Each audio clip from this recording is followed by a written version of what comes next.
3월 27일 오전 예배를 하나님 앞에 드리겠습니다.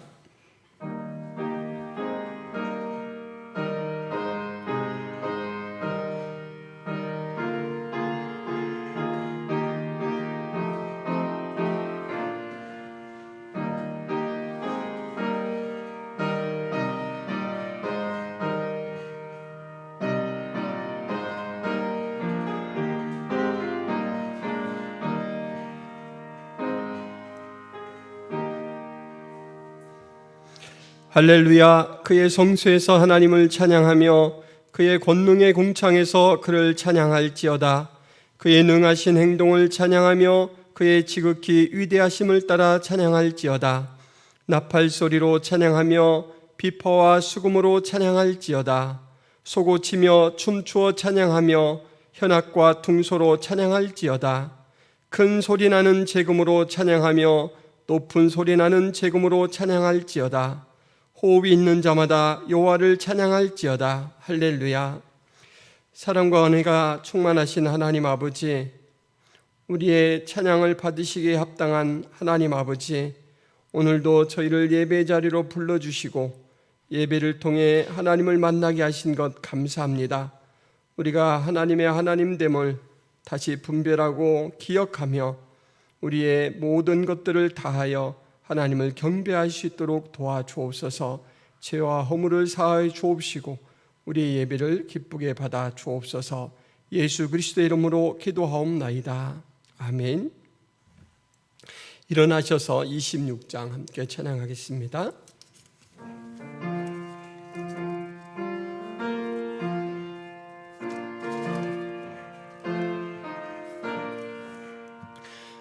구세주를 아는 이들 찬송하고 찬송하세. 마음과 뜻과 힘 다하여 경배 드리세. 주를 알지 못한 이들 주가 친히 인도하사 그의 피로 구속하니 찬송 부르세.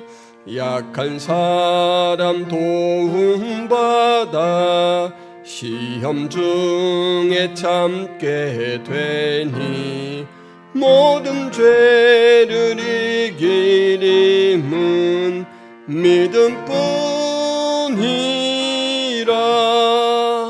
진리 대신 우리 주는 영원토록 변함없네.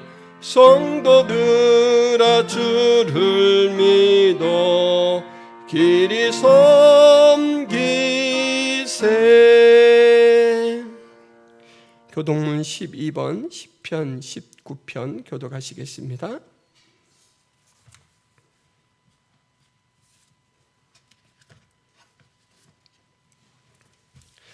하늘이 하나님의 영광을 선포하고 날은 날에게 말하고 밤은 밤에게 지식을 전하니 언어도 없고 말씀도 없으며 들리는 소리도 없으나 그의 소리가 온 땅에 통하고 그의 말씀이 세상 끝까지 이르도다. 여호와의 율법은 완전하여 영혼을 소생시키며 여호와의 진보는 확실하여 온전한 자를 지혜롭게 하며 여호와의 교훈은 정직하여 마음을 기쁘게 하고 여호와의 규명은 순결하여 눈을 밝게 하시도다.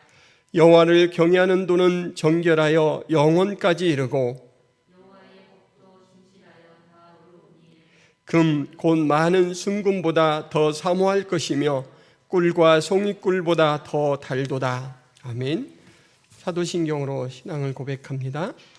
전능하사 천지를 만드신 하나님 아버지를 내가 믿사오며 그 외아들 우리 주 예수 그리스도를 믿사오니 이는 성령으로 잉태하사 동정녀 마리아에게 나시고 본디오 빌라도에게 고난을 받으사 십자가에 못 박혀 죽으시고 장사한 지 사흘 만에 죽은 자 가운데서 다시 살아나시며 하늘에 오르사 전능하신 하나님 우편에 앉아 계시다가 저리로서 산자와 죽은 자를 심판하러 오시리라.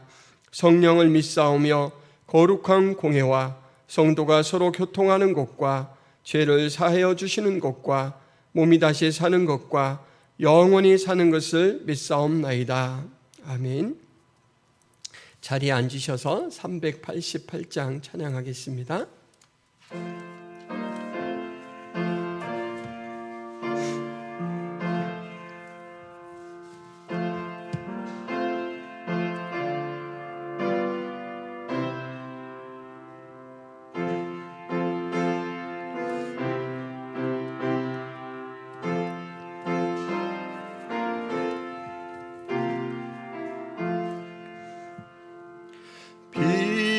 비바람이 칠 때와 물결 높일 때에 사랑 많은 우리 주 나를 품어주소서.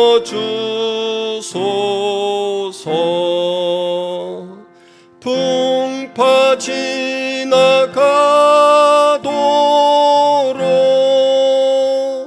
나를 숨겨주시고 안식 얻는 곳으로 주여 인도하소서.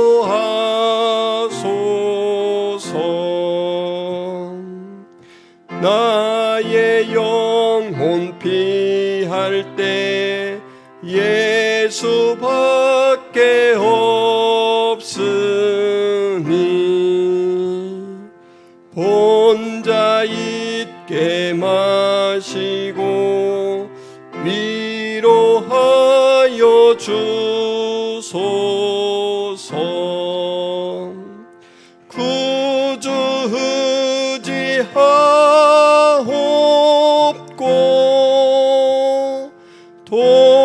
도와주신 피오니 할 수 없는 죄인을 주여 보호하소서.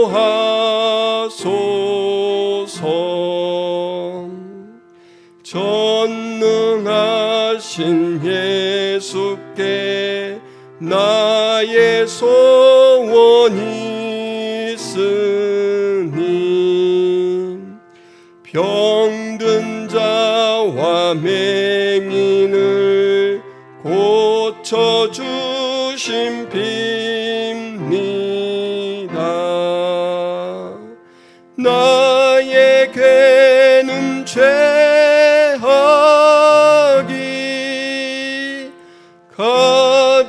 가득하게 찼으나 예수께는 진리와 은혜 충만하도다.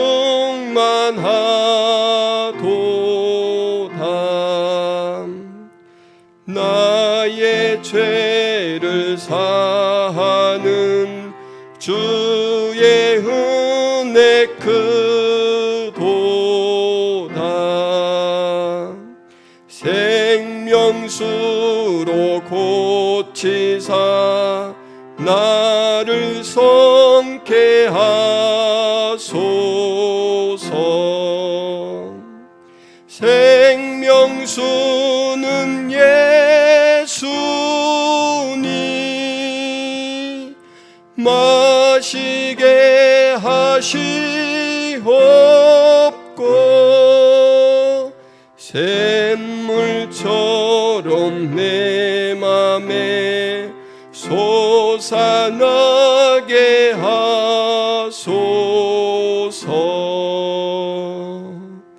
아멘.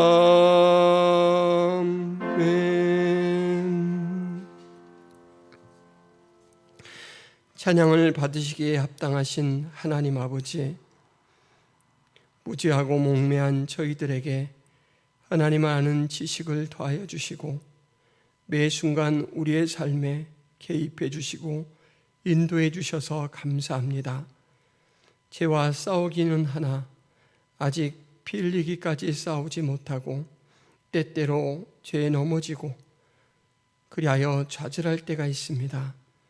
하나님, 우리의 허물과 죄를 예수 그리스도의 능력으로 온전히 사하시고 씻어 주옵소서.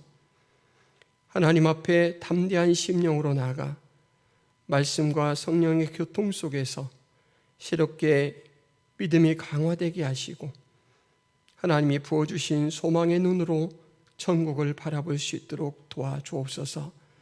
우리를 고아와 같이 버려두지 않겠다 말씀하신 하나님, 우리와 동행하시고 우리의 모든 삶에 세밀하게 역사해 주심을 믿습니다. 예배하는 순간뿐만 아니라 세상 가운데에서 전개하는 나가는 모든 삶의 영역에서도 하나님이 우리의 주인됨을 고백하는 삶을 살게 하여 주옵소서. 나의 영혼을 살린 복음의 능력을 세상 가운데 증거하는 저희들이 될 수 있도록 도와주옵소서. 저희들의 입술과 저희들의 섬김을 통하여 천국을 확장해 갈 수 있도록 도와주옵소서. 하나님, 이 나라와 이 민족을 굽어 살펴 주옵소서. 코로나의 어려움 가운데 많은 사람들이 불편을 겪고 있습니다. 하나님, 코로나 전염병이 속히 종식되어서 모두가 일상에 복귀하게 하시고 예전처럼 활력 있게 생활할 수 있도록 도와주옵소서. 러시아와 우크라이나 전쟁으로 인하여 하나님, 세계 정세가 많이 경직되어 있습니다. 우리 하나님께서 전쟁을 평화롭게 종식시켜 주시옵시고 하나님, 사랑과 자비가 넘치는 그러한 관계로 세워져 갈 수 있도록 이 세계를 다스려 주옵소서. 오늘도 우리 예배를 기쁘게 받아주실 우리 거룩하신 하나님 앞에 엎드려 경배할 때 예수 그리스도의 이름으로 기도하옵나이다. 아멘.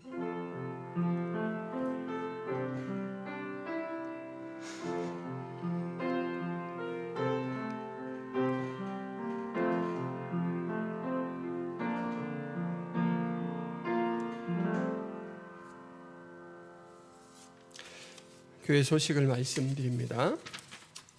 김포성악에 오신 여러분 환영합니다.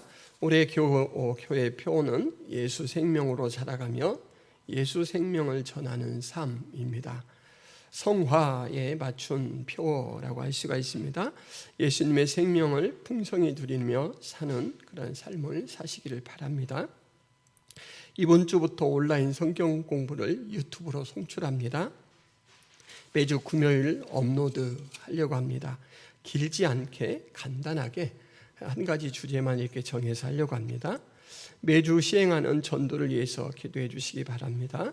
그리고 준비난 고난주간 특별 새벽 기도를 4월 16일부터 4월 16일까지 오전 5시 30분에 합니다.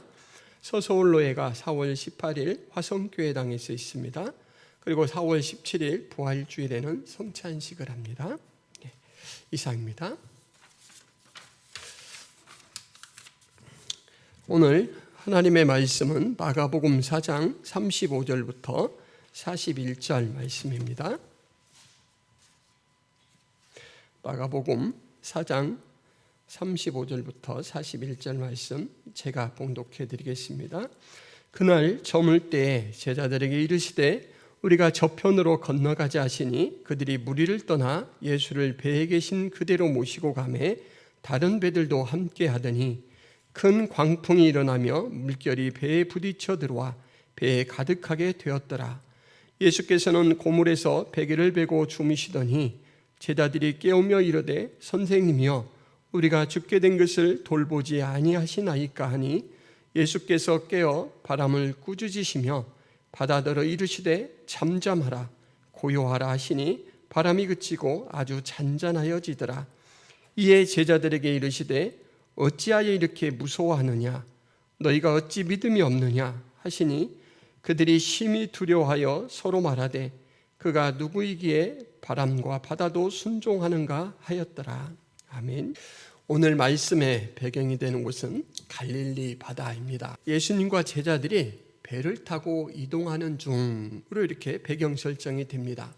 날이 저물 때에 출발을 하였는데 배가 이제 호수 가운데에 이르렀을 때쯤 갑자기 광풍이 불어 닥치고 노을이 일어나서 배가 물결에 덮이게 되었습니다. 오늘 말씀에서는 부딪혀 물결이 들어왔다라고 했는데 누가는 그 노을이 하도 커서 배를 이렇게 덮는 것처럼 묘사를 하고 있습니다. 배는 높은 파도에 요동을 치기 시작하고 캄캄한 배 안으로 차가운 물이 들이쳐서 배를 가득 채웠습니다. 여러분, 사람도 타고 있는데 물이 이제 한꺼번에 막 이렇게 들이닥치니까 한꺼번에 이렇게 쏟아졌잖아요. 그러니까는 사람들이 딱 느끼는 게 배가 많이 가라앉는 게 느껴져요.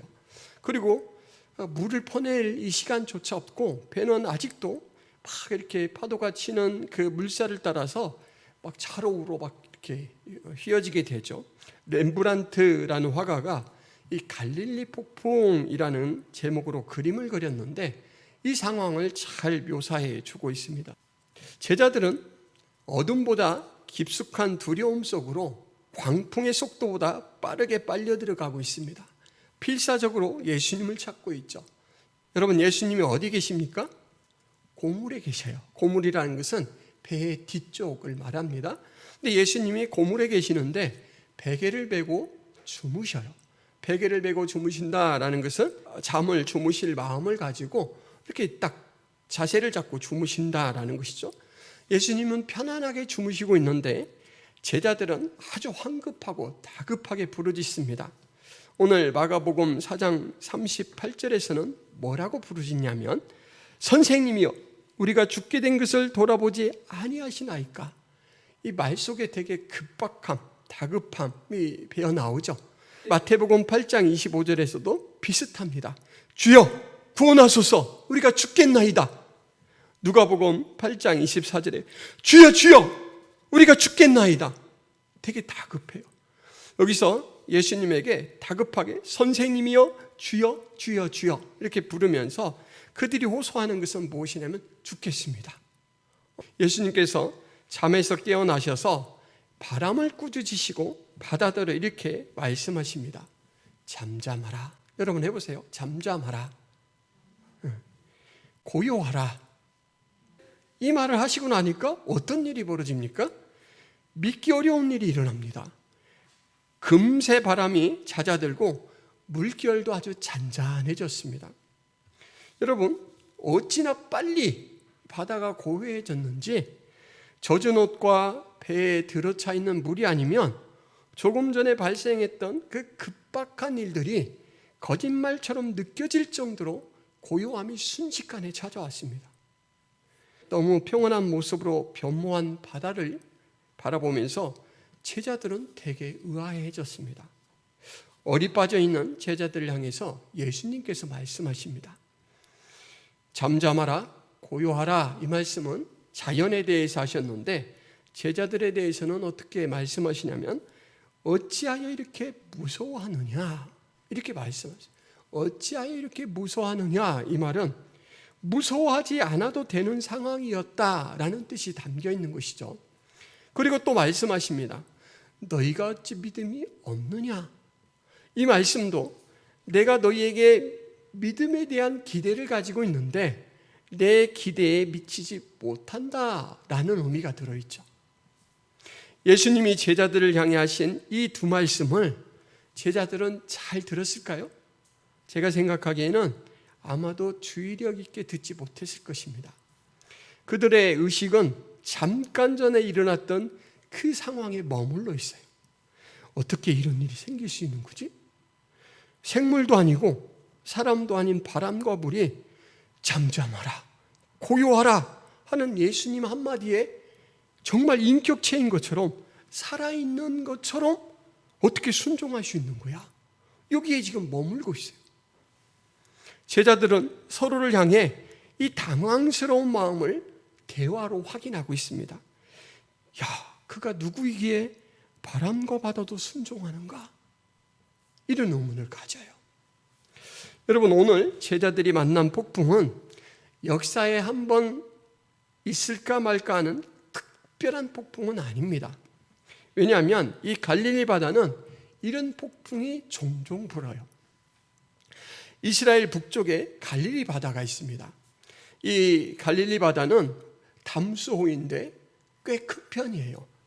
그 남과 북의 길이가 21km, 그리고 이제 동서 폭이 12km, 그리고 수심은 50에서 60m 정도 됩니다. 그런데 이 갈릴리 바다의 특징이 뭐냐면 해수면보다 210m 낮아요.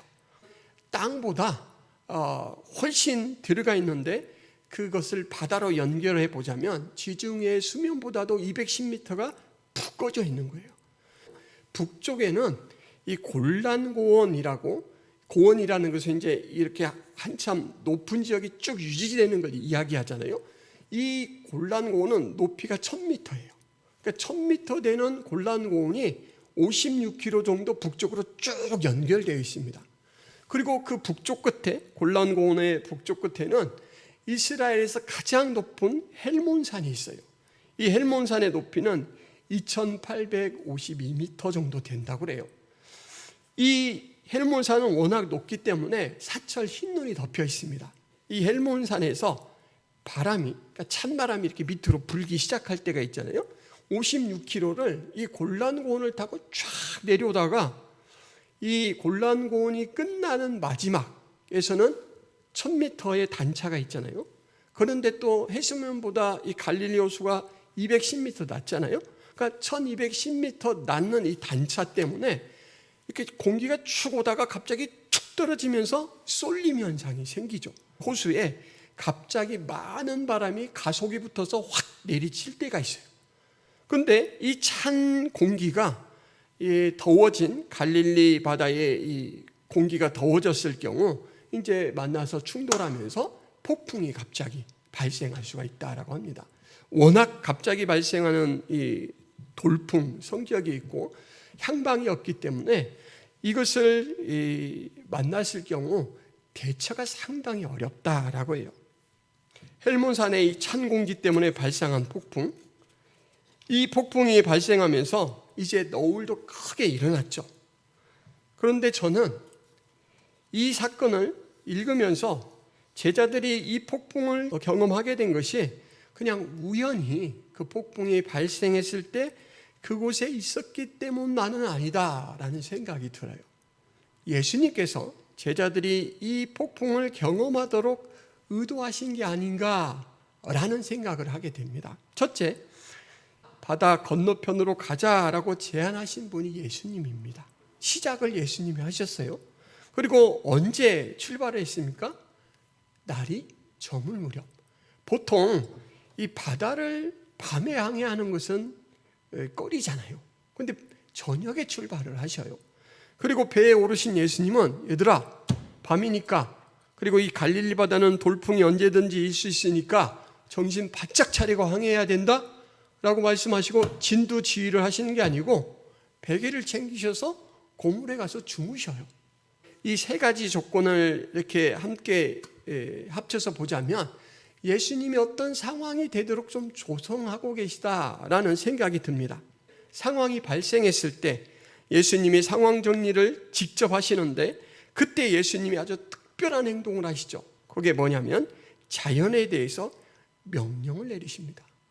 여러분, 자연에 명령을 내리신다라는 것을 상식적으로 이해가 돼요. 의자야 일어나라 그러면은 여러분들이 뭐라고 생각하겠어요? 목사님이 잠이 덜 깼나 보다 이렇게 생각할 수 있죠. 정신이 어떻게 흐릿해지셨나 이렇게 생각할 수도 있습니다. 근데 자연의 명령을 하셔요. 그러니까 예수님의 특별한 점을 더 드러내 보이신다라는 거죠.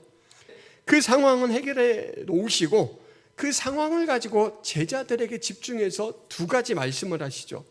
어찌하여 이렇게 무서워하느냐, 또 하나 너희같이 믿음이 없느냐, 상황을 가지고 제자들의 믿음을 점검해 주십니다. 이 상황 때문에 제자들은 예수님에 대해서 깊은 의문을 갖습니다. 더 알아가야 되겠다는 도전을 받죠. 그가 누구이기에 바람과 바다도 순종하는가? 이 6가지 이유로 볼 때 이 사건의 경험은 예수님이 의도하신 게 아닌가라는 생각이 듭니다. 여러분, 오늘 제자들은 자신들이 잘 알고 있다고 생각하고 가장 자신 있는 부분에 대해서 실패를 경험하고 있습니다. 예수님의 제자 중 어부 출신이 얼마나 많습니까? 물과 바람에는 일가견이 있다라고 자부하는 전문가들이 어둠 속 갑자기 들이닥친 폭풍과 노을 때문에 그냥 휘말려서 속수무책이라는 것을 우리가 말씀을 통해 살펴보았습니다. 자신이 잘 알고 있고 자신하는 것으로부터 공포를 느낄 때 여러분 그 심정을 상상해 보실 수 있겠습니까? 소방관이 베테랑 소방관이에요. 오랫동안 화재 현장에 이제 출동해서 많은 화재 현장을 진압한 그런 분이에요. 어느 화재 현장에 도착했는데 불길이 너무 거세가지고 도저히 이 걷잡을 수 없는 불길을 이 호스로는 어떻게 할 수가 없겠다라는 상황 앞에 딱 직면했을 때 몸이 경직되고 자신을 잃어버리고 하는 그 두려움. 전염 속도가 워낙 빠르고 치사율이 높은 신종 전염병을 확인했는데 도무지 방책을 찾을 수가 없는 면역 분야 전문의가 이 신종 전염병 앞에서 갖는 두려움. 압도적인 화력과 군세에 포위된 전쟁터에서 군인이 꼼짝 못하고 고개도 들지 못하고 웅크리고 있을 때 느끼는 두려움. 극도로 흥분해서 포악해진 맹수우리, 그 안에 갇힌 사육사가 느끼는 두려움. 상황과 대상의 위험을 누구보다도 잘 알고 있기 때문에 그것에 고스란히 노출된 이 사람이 느끼는 극단의 공포, 이것이 오늘 제자들이 경험한 공포가 아닌가 생각합니다. 물과 바람은 내 손 안에 있다라고 생각했는데 정말 제자들이 할 수 있는 거라고는 아무것도 없었어요. 주여! 이 말밖에 못했어요. 죽겠나이다. 여러분, 이 부분에서 무엇을 보고 느끼고 깨닫습니까? 자연물이 예수님의 명령에 순종하는 현상을 여러분은 오늘 글로써 목도하셨습니다. 어떻게 보면 그 현장에 초대된 거예요. 예수님이 바람과 물결을 잔잔케 만드신 것은 무엇 때문일까요, 여러분? 우리가 알지 못하는 비밀스러운 기술을 사용하셨기 때문에 바람이 잦아들고 물결이 잔잔해졌습니까? 정말 비밀스러운 비법이 있는 거예요? 아닙니다, 여러분. 바람이 잦아들고 물결이 잔잔해진 것은 딱 한 가지 이유 때문입니다.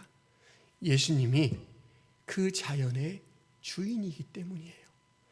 여러분, 주인은 그 대상이 사물이든 생물이든 사람이든 모두 자신이 주장할 수 있죠.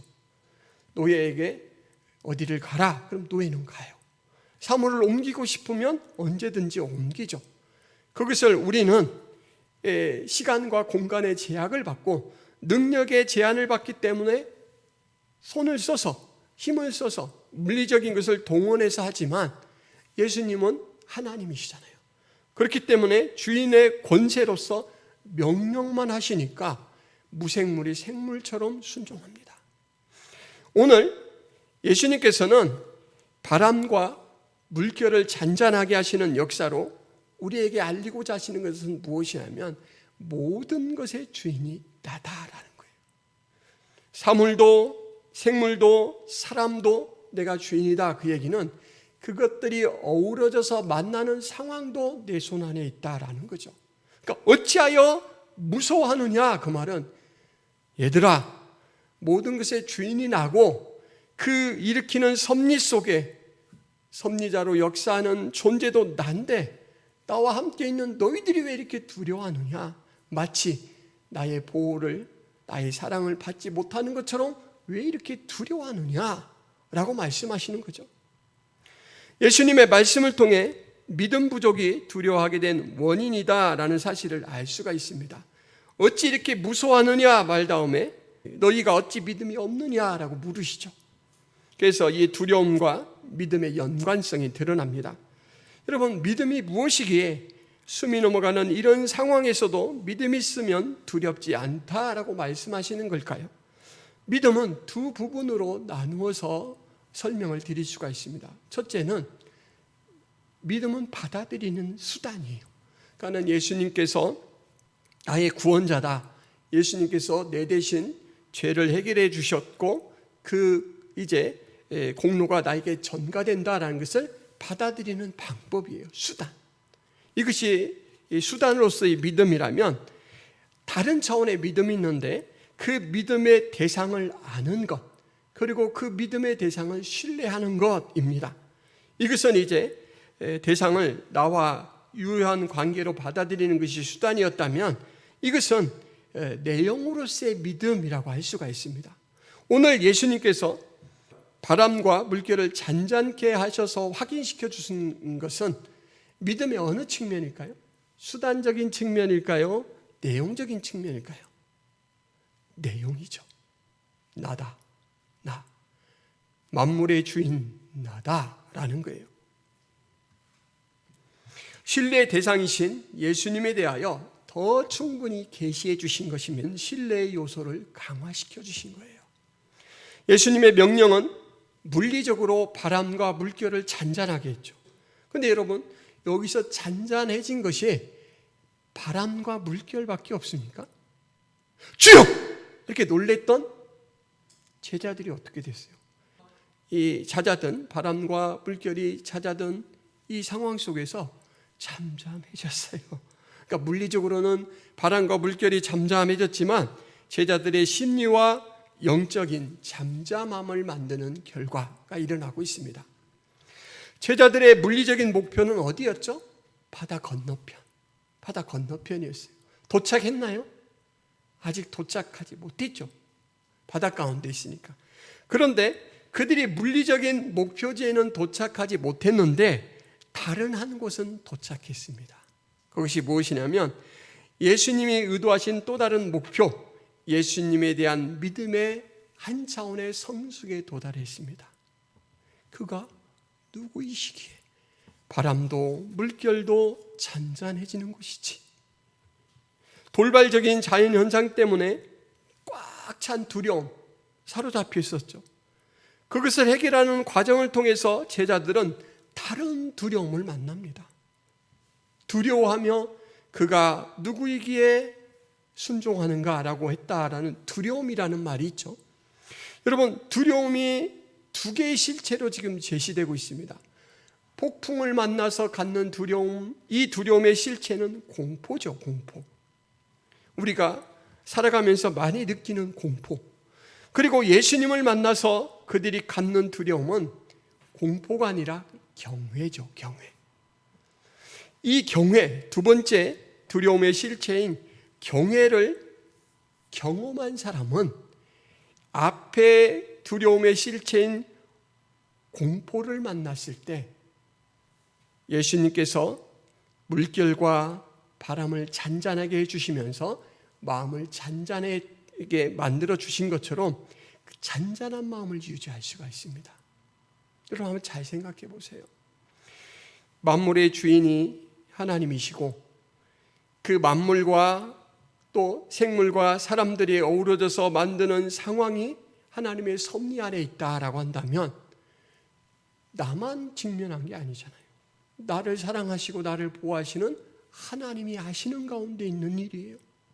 그러면 내가 경외하고 내가 경외하는 것만큼 나를 사랑하시는 그분이 내 인생을 인도한다라고 한다면 이 공포쯤이야. 이 공포쯤이야. 하나님이 잠잠하라 한마디면 뒤집히는 거예요. 그렇기 때문에 이 두 번째 두려움의 실체인 경외를 경험하고 그 경외 가운데 사는 사람은 삶의 정황 가운데 일어나는 공포를 넉넉히 이길 수 있다라는 것입니다. 우리 안에 있는 힘으로가 아니라 바로 믿음의 힘으로 이긴다라는 거예요. 그래서 예수님은 믿음이 없느냐라고 도전해 오신 것입니다. 여러분, 그리스도인의 가치와 목표는 자신이 정하는 게 아닙니다. 그리스도 안에서 발견하는 거예요. 마찬가지로 우리가 삶을 사는 능력, 우리가 존재하는 이유, 모든 것들은 그리스도 안에서 새롭게 발견하는 것입니다. 예수님은 우리가 그것에 대해 추구하는 것을 게을리하거나 미진할 때 특별한 훈련의 장을 마련하시곤 하십니다. 믿음이 부재한 마음이 광풍 같고 노을 같음을 보느냐? 너의 믿음은 충만하느냐? 라고 예수님은 때로 우리를 삶의 고단한 현장, 훈련장에 몰아넣으시고 우리에게 그것에 대해서 눈뜨게 만지시죠. 믿음이 중심을 잡지 못하면 너는 광풍같이 일어나고 노을같이 충동해 오는 세상의 도전 앞에 너무너무 허약할 뿐이다 라고 말하는 거죠. 우리가 현상에만 집중하고 있을 때 주님은 더 깊은 곳으로 우리를 밀어넣으시고 단련하십니다. 이 단련장에서 오늘의 제자들처럼 예수님에 대한 경외라는 두려움을 얻으시기 바랍니다. 여러분들은 갈릴리 바다의 폭풍과 노을이라는 현실의 두려움을 넉넉히 이기게 될 것입니다. 경외의 두려움은 반드시 공포의 두려움을 제압합니다. 이것은 성경이 말하는 진리죠. 어찌하여 이렇게 무서워하느냐? 너희같이 믿음이 없느냐라는 말씀은 여러분 약간 책망의 성격이 있죠. 책망의 성격. 여러분 책망받을 때 그 책망을 호의로 느끼십니까? 어떠셔요? 누가 하느냐? 어감이 어떠냐에 좀 다르죠. 근데 예수님의 책망은 항상 책망 자체로 끝나지 않습니다. 이 책망은 새로운 인도의 출발점이다라는 것을 여러분 항상 기억하시기 바랍니다. 사도행전 8장에 보면 빌립이 사마리아에 복음을 전하자 많은 개종자들이 생겨나요. 예루살렘 교회가 그 사실을 알고는 그 개종자들에게 더 큰 은혜를 끼치기 위해서 베드로와 요한을 파견합니다. 그리고 베드로와 요한이 그들에게 안수하니까 성령이 강림해요.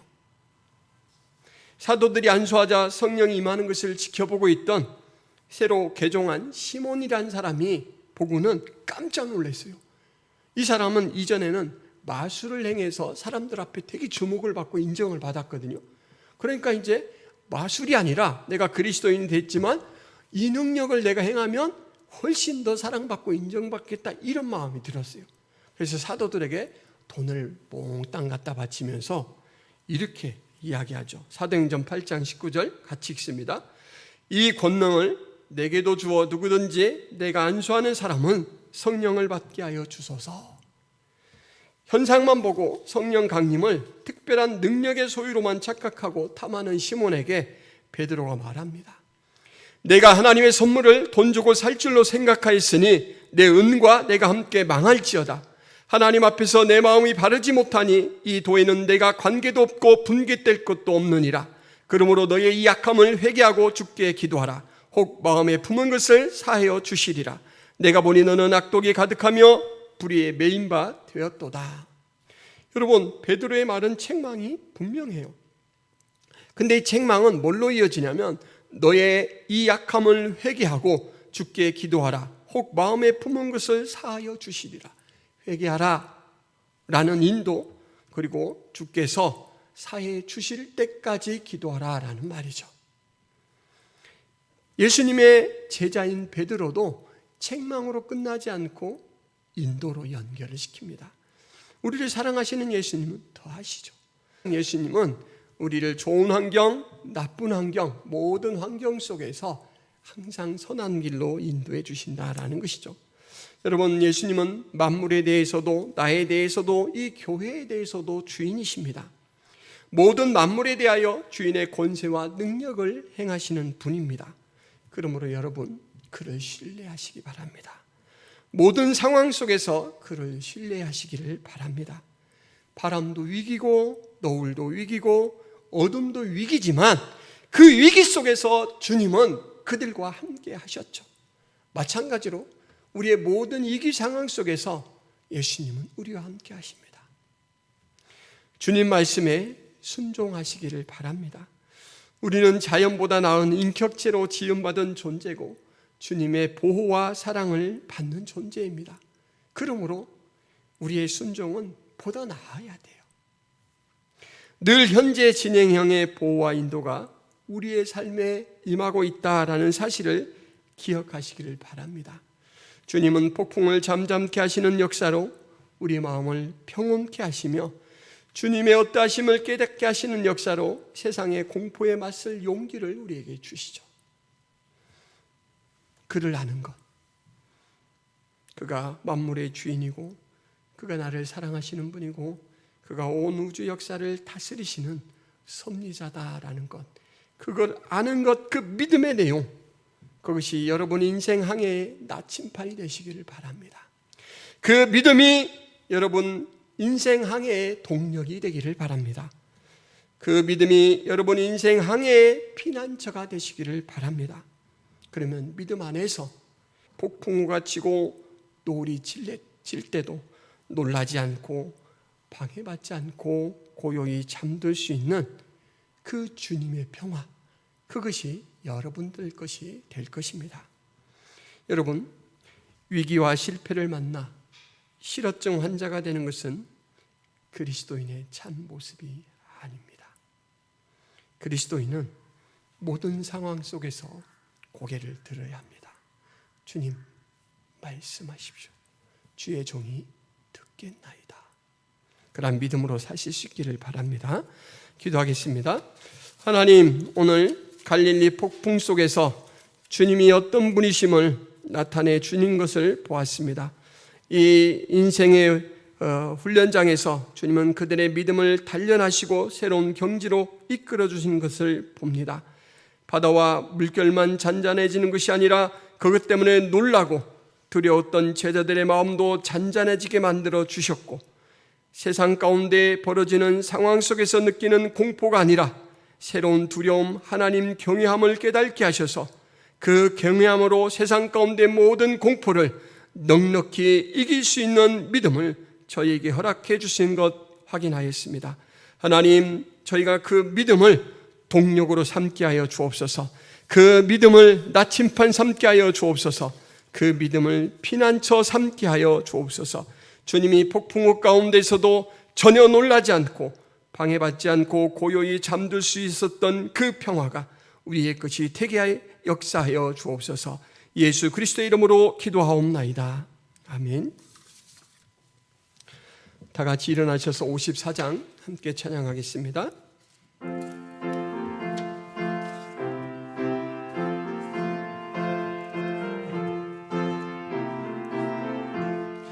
주여 복을 구하오니 편히 가게 하시고 사람마다 주 은혜로 이기도록 하시고 광야 같은 세상에서 항상 인도하소서.